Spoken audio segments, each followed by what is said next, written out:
In the time-honored tradition of the Chief Petty Officers of the United States Navy, it is my pleasure to introduce Senior Chief James Lowe of Reserve Component Command to read the Chief Petty Officer's Creed.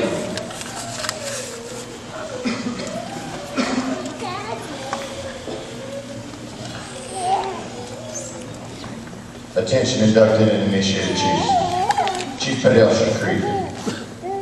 During the course of this day, you have been caused to suffer indignities, experience humiliation.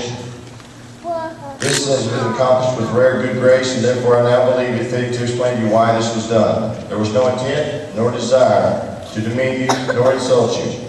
Pointless as it may have seemed to you, there was a time-honored and valued reason behind every single deed, every single rap. By experience, by performance, and by testing, you have been this day advanced to Chief Petty Officer.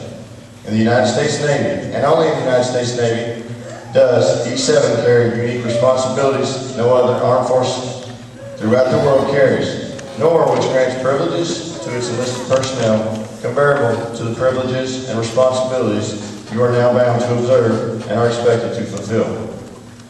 Your entire way of life has now been changed. More will be expected of you, more will be demanded of you. Not because you are an E7, but because you are now a Chief Petty Officer. You have not merely been promoted one pay grade, you have joined an exclusive fraternity. And as in all fraternities, you have a responsibility to your brothers, even as they have a responsibility to you. Always bear in mind that no other armed forces has rate or rank equivalent to that of the United States Navy. Granted, that all armed forces have two classes of service, enlisted and commissioned. However, the United States Navy has the distinction of having four: enlisted, Bureau-appointed CPO, Bureau-appointed warrant, and commissioned.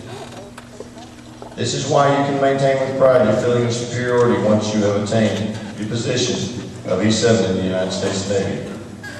These privileges, these responsibilities do not appear in print. They have no official standing. They cannot be referred to you by name, number, or file.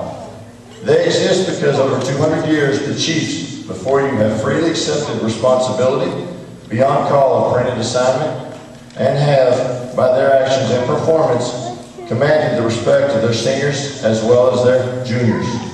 It is now required that you be a fountain of wisdom, the ambassador of goodwill, the authority in the personnel relations, as well as a technical application.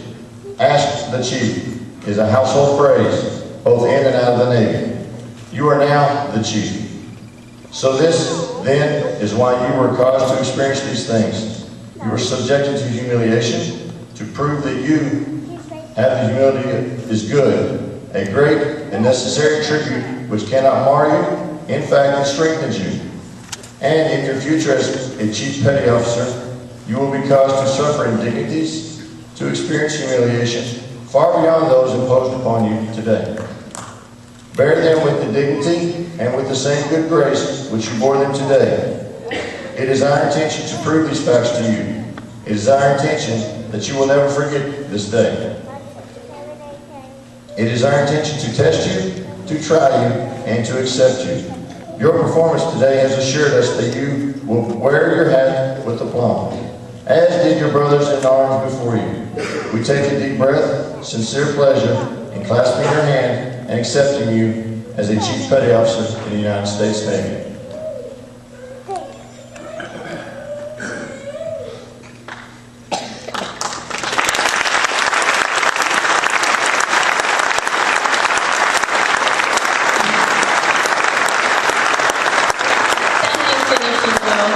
Ladies and gentlemen, everything that has taken place in our ceremony today, from the announced arrival of the selectees, through the presentation of hats, pinning of anchors, and reading of the creed, is part of our 116-year-old tradition of becoming a Chief Petty Officer in the United States Navy.